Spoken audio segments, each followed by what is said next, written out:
Olá, meu nome é Suelen. E aí, suspensão ou não suspensão do contrato de trabalho?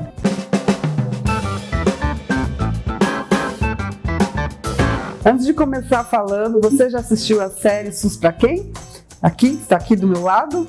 Espero que tenha assistido, espero que tenha gostado, tenha compartilhado, tenha ajudado aí a divulgar o trabalho. Hoje eu vim falar um pouco sobre essa questão da suspensão dos contratos de trabalho. A essa altura eu não sei nem a que pé tá, porque a cada momento que passa traz uma coisa diferente, pode ser que já tenha mudado tudo, mas enfim, vamos falar um pouquinho sobre isso.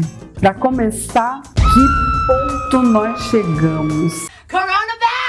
Que loucura! Como vai a quarentena? Por um lado, temos pessoas preocupadas e com toda razão, com um vírus que pode ser letal para as pessoas mais velhas, né? Então há uma preocupação, milhares de pessoas já morreram. Temos o nosso problema do SUS, que a gente sabe que ele não vai suportar a quantidade de pessoas que possa aparecer de uma vez lá precisando de atendimento. Por outro lado, nós viemos também de uma recessão, onde a galera ainda não se recuperou, o mercado ainda não se recuperou, temos milhares de pessoas desempregadas, tudo indica uma recessão a nível mundial. E como que fica a situação do Brasil, que já estava vindo de uma recessão, agora pegar uma recessão mundial, então fica todo mundo apavorado. E aquela insegurança, né, de como que vai ficar. Mas aí sempre o governo toma frente da situação e tenta colocar as regras, vai ser isso, vai ser aquilo, uma galera gosta, outra galera não gosta. Então eu comecei a pensar como que fica essa situação. Porque assim, vocês têm noção de quanto um empregador, eles pagam, né, em cima do salário? Questão de impostos, questões de burocráticos, a nossa lei trabalhista, que ela é muito engessada, é uma lei que não permite que as pessoas ganhem bem. Eu vou te dar um exemplo. Vamos supor que o empresário X, ele tenha 5 mil reais para ele pagar o salário do seu empregado. Só que aí, claro, se ele tem 5 mil reais, ele vai calcular quanto que eu vou pagar de transporte, quanto que eu vou pagar de vale alimentação, quanto que eu vou pagar com todas aquelas burocracias que nós encontramos lá nas leis trabalhistas. Então ele vai lá fazendo as contas e chega à conclusão que na verdade ele pode oferecer apenas R$ 1.600 para o seu funcionário depois de descontou tudo. Aí R$ 1.600, tá, que beleza. Mas a lei lá tá falando que eu posso pagar um salário mínimo, que eu tô, beleza. Então eu vou pagar um salário mínimo. E aí como que fica o empregado, né? Se a lei deu o aval para ele pagar o mínimo, para que pagar mais que isso, né? E aí tem outro ponto, né? Vou pagar um salário mínimo e vou pagar para uma pessoa que tem um pouquinho de experiência, ou vou pagar um salário mínimo para alguém que está começando agora? É óbvio que eu vou querer pagar um salário mínimo para quem já tem experiência. E quem está chegando agora no mercado de trabalho, coitado, vai ter que bater muita canela para arrumar um emprego, porque exige experiência e ele não consegue experiência se ninguém quiser dar uma oportunidade para ele. E é complicado. Do ponto de vista de alguns pesquisadores, algumas pessoas que avaliam essas leis trabalhistas, elas falam que são elas que deixam o salário tão engessado, fazendo com que pobre ganhe pouco. Tem aquela visão, né, que se não fosse a nossa CLT, todo mundo ganhava R$2 por mês. E não é bem assim, né? Tem a questão da oferta e demanda, que vai ser tema de um outro vídeo, que eu posso estar falando um pouco a respeito de como poderia aumentar o valor do salário. Eu sei que o brasileiro ganha pouco, que o salário que ele ganha não dá para chegar até o fim do mês. Eu reconheço que a situação assim que nós estamos passando é bem difícil, porque se o patrão manda embora, como que a pessoa vai se virar? É complicado para o empregado e também é complicado para o empregador. Você também pode estar aí pensando, que patrão desgraçado, ele poderia pagar R$200 a mais, mas ele vai pagar um pouquinho a menos. Aquele patrão, aquele porco capitalista, ele nada em dinheiro. Tem dinheiro aí para dar e vender. Nós temos que sair daquele ranking onde nós estamos em segundo lugar das pessoas mais ignorantes do mundo em relação a saber como que é a realidade do nosso país. Você tem noção de quanto um empresário ganha em média no Brasil? Eu fui pesquisar, tem um artigo na revista Exame que ela fala o seguinte, que 71,5% dos empresários no Brasil, depois que ele paga todas as suas contas, depois que eles pagam empréstimos, enfim, todas as contas mesmo, inclusive o funcionário, sobra para eles, em média, 3 salários mínimos, que é para ele lidar com todas as contas da casa dele. 3 salários mínimos. Aí você pode falar assim, mas é mais do que eu ganho um salário mínimo. Beleza, vamos chegar lá. A Diese diz que o salário do brasileiro deveria ser de R$ 4.334 para suprir uma família que contém 4 pessoas. R$4.000. Então o empresário lá está ganhando R$3.000. Então, assim, de uma certa maneira, ele está abaixo do que deveria ganhar para suprir as necessidades da sua família. Nesse artigo da Exame ainda fala que apenas 1% dos empresários brasileiros ganham mais do que 9 salários mínimos, ou seja, menos que um juiz.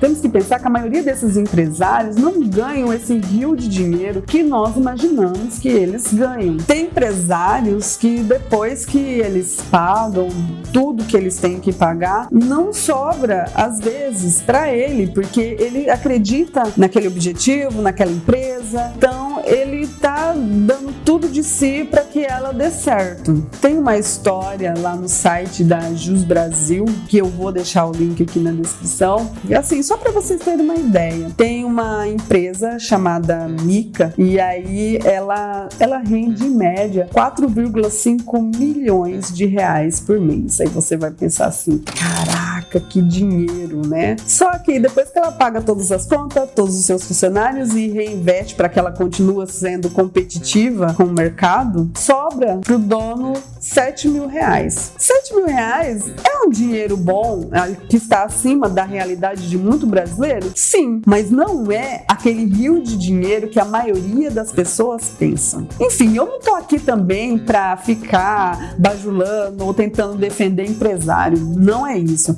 Eu quero que você pense com carinho o que deve fazer, porque vamos pensar, os empresários, eles contratam as pessoas, né? Eles estão gerando emprego e não tá sobrando essa grana toda, né? Por conta da recessão, dívidas e outras coisas mais. Como que eles vão segurar por 4 meses sem ganhar nada e ainda garantir salário para os seus funcionários? É bem complicado. O que eu quero dizer com tudo isso é que todo mundo tá com a corda no pescoço. Não é só o empregado. O empregado sempre tá com a corda no pescoço, mas o empresário também não tá longe de estar com a corda no pescoço.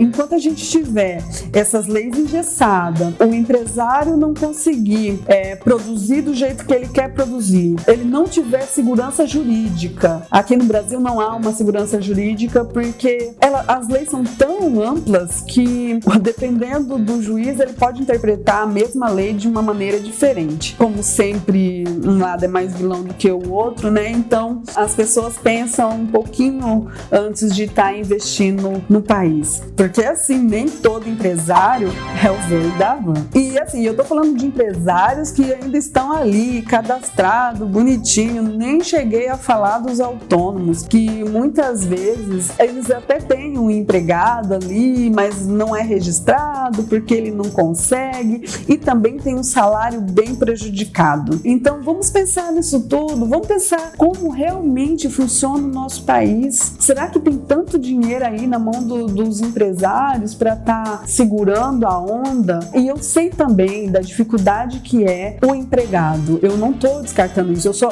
acho que as pessoas têm que pensar com carinho o que deve ser feito. A solução não é simples, a solução é muito complicada se você parar para pensar. E outra coisa, o que eu queria deixar assim que eu vejo na internet, por que as pessoas ficam pedindo coisas grátis? Gente, governo não dá nada grátis. Ai, porque o governo tinha que pagar o salário de todo mundo, porque o governo tinha que não sei o que. Gente, o governo dá alguma coisa pra tu, primeiro ele vai tirar o dobro de você, da mesa, da boca do seu filho. É isso que você quer? Aí você vai me falar, ah não, então tira das grandes fortunas. Então, né? Grandes fortunas. Vamos pensar, o cara tem muita grana. O que ele vai fazer? Se ele vai pagar mais imposto, ou ele repassa isso pro pobre, pro consumidor final, ou ele vai embora. Por que ele vai ficar nesse país tão complicado e tão burocrático, onde a quantidade de impostos, a quantidade de leis trabalhistas são absurdas, são surreais? Para que ele vai ficar aqui? É muito fácil a gente fazer caridade com o dinheiro dos outros. Tem algumas pessoas que pensam, é só imprimir dinheiro. Imprime dinheiro que resolve o problema. Só que imprimir dinheiro traz inflação. E quem mais se lasca com a inflação é o pobre. Você quer que o pobre sofra com inflação? Eu acredito que não. Ninguém quer. Não só o pobre, todo mundo sofre. E outra, criar mais dívidas para o Brasil. Chega uma hora que não tem como pagar salários de servidores, não tem como pagar aposentadoria. Enfim, é o caos, é o Brasil quebrando de A a Z. Apesar que cortar isso, podia acabar tudo e virar uma capistão. Então, enfim, mais uma vez, vamos pensar com carinho, vamos entender como que funciona um pouco de economia, pelo amor de Deus. Pare de pedir coisa grátis, que não existe isso. Porque o país tá dando coisa grátis, o país tá, mas a realidade desse país vinha de recessão, tem um histórico igual ao nosso, tem aí esgoto a céu aberto, tem um SUS defasado. Será que eles estão prevendo o futuro? Não tem como saber, gente. Vamos pensar. Como dizia Mises, ideias, somente ideias podem iluminar a escuridão. Então por hoje é só. Se você gostou, curte, compartilha com seus amigos, dá uma força, me fale algum tema que vocês gostariam que eu debatesse e até mais. Tchau, tchau!